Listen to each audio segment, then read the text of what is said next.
प्रणाम सभी को।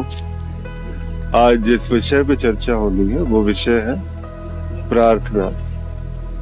प्रार्थना मुख्यतः जैसे इसको कहते हैं ना कि तीन अलग अलग इसको हिस्से में बांटा जा सकता है। शुरुआत होती है किसी प्रकार की स्तुति के द्वारा, और स्तुति यानी कि मतलब आप किसी की वंदना कर रहे हैं। कभी बहुत बार ऐसा हुआ होगा जब देवताओं ने कभी स्तुतियां की हैं, भक्तों ने स्तुतियां की हैं। जब भी आह्वान किया जाता है भगवान का तो स्तुतियों के द्वारा उनका अभिनंदन किया जाता है। प्रार्थना का सबसे पहला जो स्वरूप है वो है स्तुति। दूसरा जो इसका स्वरूप है क्षमा याचना। क्षमा जैसे हम कहते हैं ना कि हम किसी प्रकार से अगर हमसे कोई अपराध बना तो उससे हम क्षमा मांग लेते हैं, ताकि हम जिस वस्तु की कामना से वो प्रार्थना कर रहे हैं वो वस्तु हम तक मिल ही जाए। उसमें किसी भी प्रकार का अपराध जो है वो बीच में ना आए, और उस अपराध को बस बीच से हटाने के लिए हम लोग क्षमा भी मांग लेते हैं। और अंत में जो है फिर वो वस्तु मांगी जाती है जिसके लिए आपको आवश्यकता होती है। अब यहाँ पर देखिए ना, इस प्रकार का अगर हम ये देखते हैं इसको, तो अपने जीवन काल में हमने अक्सर जो है बचपन में भी माता पिता से खिलौनों के लिए जो जिद किया होगा, तो जिद करने से पहले क्या कहते हैं ना कि बड़े जो मतलब तेज तरार जो बच्चे होते हैं वो अक्सर इस प्रकार से कि माता पिता के आसपास बड़े नखरे दिखाएंगे। पहले वो उनकी जो है वो स्तुति का तरीका है, वहां पे वो स्तुतियों का तरीका ही है। इस प्रकार से वो मतलब वेल बिहेव्ड रहना, सब कुछ अच्छे से करना, तो ऐसा लगता है कि बहुत देखिए कितना अच्छा है, तो ध्यान तो चला ही जाता है माता पिता का उन बच्चों पे। और उसके बाद फिर जो है वो हल्के से जो है कि चलिए ठीक है, जब कोई क्रोध नहीं कर रहा है उनके ऊपर में, यानी कि वो क्षमा वाला पार्ट है वो भी देख लिया गया कि कहीं क्रोध तो नहीं बना हुआ माता पिता का। और उसके बाद फिर अंत में वो याचना कर देते हैं कि ये वाला खिलौना मुझे चाहिए था, ये बहुत दिनों से मैं देख रहा हूँ। ये बड़े मतलब मैं उस प्रकार के जो बच्चे हैं जो आजकल बहुत जिसको कहते हैं ना कि टीवी मोबाइल वाले बच्चे यूट्यूब से ही वो लगातार वो देखते हुए बड़े हो रहे हैं। तो इस प्रकार के बच्चे होते हैं, इस प्रकार से वो लोग अक्सर जो है अपनी बातें रखते हैं माता पिता के सामने में। और ये अंतिम जो बात होती है याचना तक की बात, वहां तक पहुंचते पहुंचते प्रार्थना सुन ली जाती है। और ज्यादातर केसेस में जो है अगर माता पिता सामर्थ्यवान है उस वस्तु को दिलाने की, वो दिला ही देते हैं वहां पे। ये हुई सांसारिक बात। अब आते हैं अध्यात्म पे। देखिए वास्तव में क्या है ना, अध्यात्म भी संसार से ही निकला है। तो जो सांसारिक धारणाएं मान्यताएं हैं, इसी का और शुद्धतम रूप आपको अध्यात्म में देखने के लिए मिलेगा। इसी को और ज्यादा जो है वो परिष्कृत कर दीजिए प्रार्थना को। जिस समय हम जैसे प्रार्थना हम कहते हैं तो सबसे पहले अब स्तुतियां गाई जाती है। स्तुतियों में बहुत तरीके से वो रिझाने का प्रयास होता है। अपने भक्त जो है वो भगवान को इस प्रकार से रिझाने का प्रयास करता है कि वो बस अब रीझ ही जाए उनपे, यहाँ पर अब किसी प्रकार की देर ना करे। तो वो जो है वो भगवान के पीछे वो पड़ा जाता है, मतलब एक तरह से अनेक अनेक स्तुतियों को गायन करता हुआ वो बावरा सा दिखा मतलब घूमता फिरता है भगवान के पीछे, कि सुबह सुबह पहुंच करके वो जो आरती चंदन सारा चीज करेगा, सारे टोने टोटके जो भी है सब आजमाएगा वो। और वो सारा का सारा कार्यक्रम करता हुआ उसका चिंतन जो है, एक जो सच्चा भक्त होता है, निष्ठावान भक्त, वो सारा का सारा उसकी दैनिक क्रियाकलाप भी इस प्रकार से होती है कि उस क्रियाकलाप में भी भगवान को जो है रिझाने की एक झलक मिल रही होती है। जैसे एक बच्चा है ना वो डिसिप्लिन होने का प्रयास करता है, एक भक्त भी उसी प्रकार से अपने आप को डिसिप्लिन दिखाने का प्रयास करता है कि देखिए सुबह 4 बज गए, मैं आपके दरवाजे पे आ गया चौखट पे, ये रही यहाँ पर एक दिया जला रहा हूँ, देखो मैंने सुबह सुबह स्नान ध्यान कर लिया है, सब कुछ कर लिया है। तो बच्चे की तरह बिल्कुल होता है वो, तो वो रिझाने का प्रयास करता है ऐसे ही। ये ऐसी नहीं है कि कोई मान्यता है, किसी की बताई गई संस्कार है, कुछ नहीं है ऐसा। लेकिन उसको भगवान की नजर में सबसे पहले आना है, क्योंकि बाद में तो भीड़ बढ़ जाएगी मंदिरों में। तो इस प्रकार से वो रिझाने का प्रयास करता है, अलग अलग वो प्रपंच रचता हुआ। और जब ऐसे वो भक्त जब आगे बढ़ता है भगवान को पाने के लिए स्तुतियों के द्वारा, तो फिर जो है उसे बोध होता है अपने किए गए अपराध का, कि मैं जिस चीज को मांगने जा रहा हूँ इसमें देखो तो मैं कितना बड़ा अधम पापी, इस पूरे के पूरे जीवन काल में न जाने मैंने कितने ऐसे अक्षम्य पाप किए हैं मैंने। इन पापों से तो मेरी निवारण, मेरी मुक्ति हो ही नहीं सकती है। तो फिर इसके लिए वो ब्राह्मणों से मिलता है। ब्राह्मण फिर बताते हैं कि ये सारे हैं वो पूजा पाठ कर्म कांड है, ये सारे करो। वो जो है वो ऐसा नहीं है, भगवान कृपालु है, वो करते हैं फिर। और फिर ठीक है, एक भक्ति में ये भी आजमा लिया जाता है। और इसके बाद फिर जो अंत जो जिसका प्रारूप है, वहां पर फिर याचना प्रारंभ होती है कि हाँ अब इसके बिना मुझे रहा नहीं जाता। क्योंकि अब तक जो है वो भक्त का संबंध भगवान से इतना गहरा हो चुका है कि अब वो जिद कर सकता है, वो हट कर सकता है। जैसे एक बच्चा अपने अधिकार से जो माता पिता से हट करता है, वैसे ही एक भक्त भी पूर्ण अधिकार से अपने भगवान से वो हट कर सकता है। यहाँ पर उसी प्रकार से देखा जाए तो हम लोग जब आगे बढ़ते हैं तो जैसे कहते हैं गुरु शिष्य का भी एक संबंध होता है।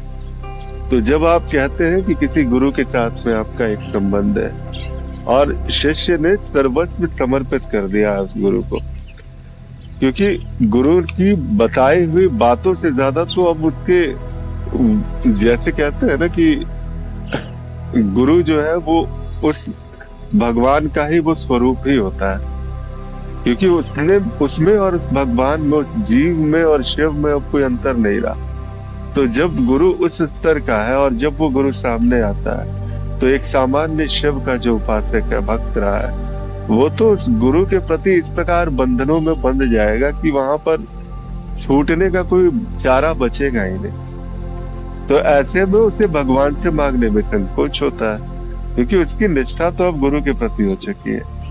उसकी निष्ठा जो है उन गुरुजनों के प्रति हो चुकी है, जिसने इस प्रकार से संसार में ये सारा का सारा ये प्रपंच रचा गया था।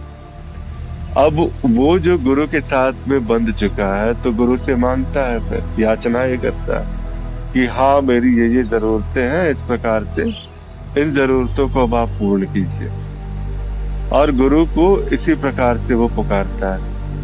तो फिर गुरु भी परम कृपालु सामर्थ्य में होता है, देखते हैं कि हाँ बच्चा इससे वो बिगड़ेगा नहीं।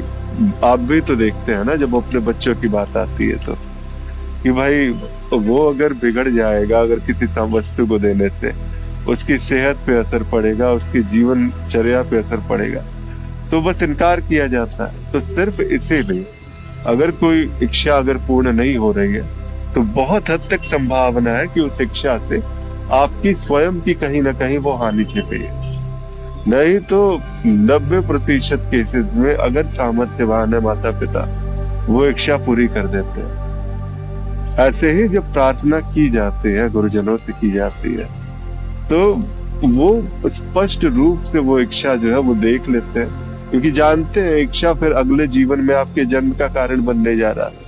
और गुरु क्या है, वो आपको मुक्त करने लाया है। अगर वो आपके जीवन में आया है तो आपको इस जन्म मरण के चक्र से मुक्त करने के लिए, और सिर्फ इसीलिए गुरु आपके साथ में। और ऐसा गुरु अगर आपके साथ है, इस प्रकार से बना हुआ है उसका साथ आपके साथ, तो बिल्कुल इतना जानिए कि वो जो कर रहा है बहुत बेहतरीन कर रहा है आपके लिए। अगर उसने कुछ देने का निश्चय किया है तो छप्पर फाड़ के देगा। अगर ऐसा लगता है कि इससे कहीं कोई हानि नहीं होने वाली है, ये इसकी आवश्यकता से जुड़ी हुई बात है, तो वो आवश्यकता अवश्य पूरी होगी।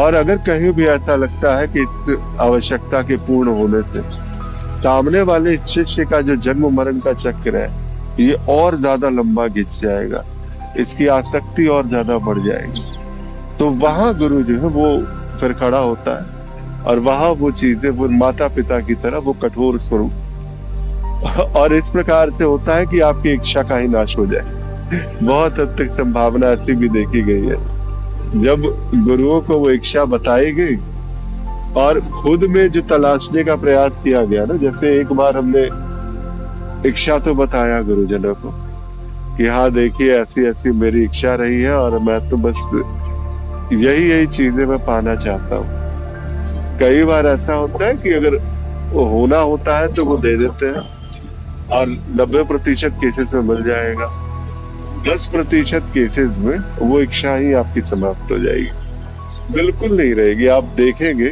तो ऐसा लगेगा कि ये तो इच्छा मेरे अंदर अब है भी नहीं इसको पाने की। तो ये क्यों हुआ? क्योंकि उस इच्छा की पूर्ति होने से आपका कहीं ना कहीं वो जिसे कहते हैं कि दिक्कत आ सकती थी, आपके जो जन्म मरण का चक्र है वो और लंबा हो सकता था, इसीलिए उसको रोक दिया गया वहां पे। और गुरुजन जब बीच में आते हैं तो फिर महामाया भी रास्ता बना देती है।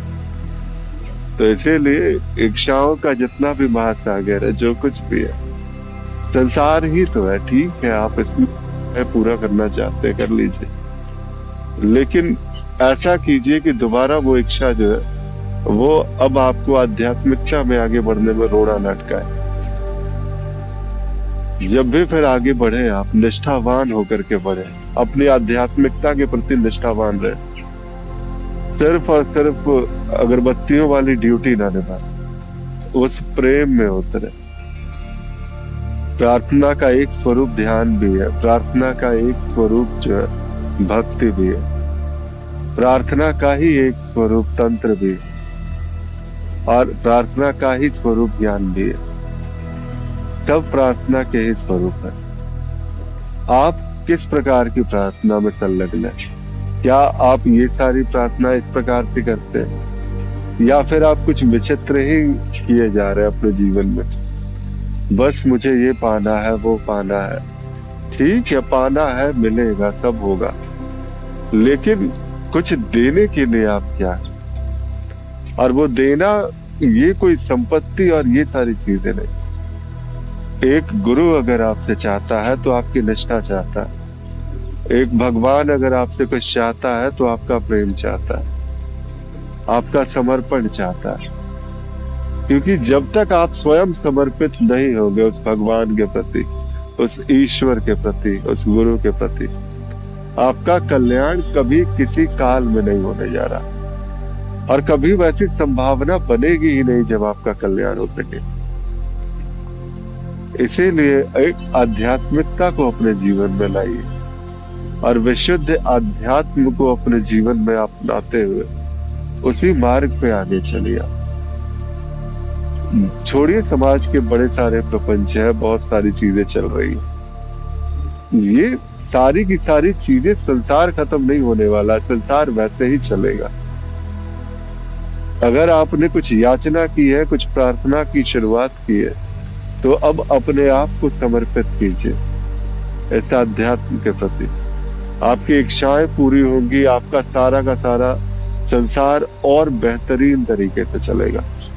जिस प्रकार से आप नहीं चला पा रहे थे उस प्रकार से वो भगवान, वो गुरु चला सकते हैं।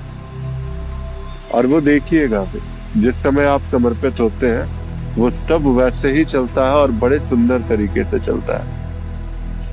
इसमें आपको चिंता भी नहीं रहती है, कुछ ऐसा हो रहा होता है। तो इसीलिए एक बार मार्ग का चुनाव कीजिए और आगे बढ़िए। बहुत आवश्यक है कि इसी प्रकार से ये सारा का सारा खेल जो है वो आगे चलने वाला है। आपका जो जीवन है वो बहुत ही अमूल्य जीवन है। दुर्लभो मानुषो देहो, अगर कहा गया है तो बस यूं ही नहीं कहा गया। तो अपने आध्यात्मिक मार्ग के प्रति समर्पित रहिए, गुरुजनों के प्रति समर्पित रहिए और फिर देखिए ना, इच्छाओं का आप पूरा पहाड़ खड़ा कर लीजिए, वो सारा का सारा पहाड़ भी नष्ट होगा। मतलब पूर्ण भी हो सकता है और बहुत हद तक पूर्ण करा करके ही वो नष्ट होगा वो पहाड़ वो सारा का सारा।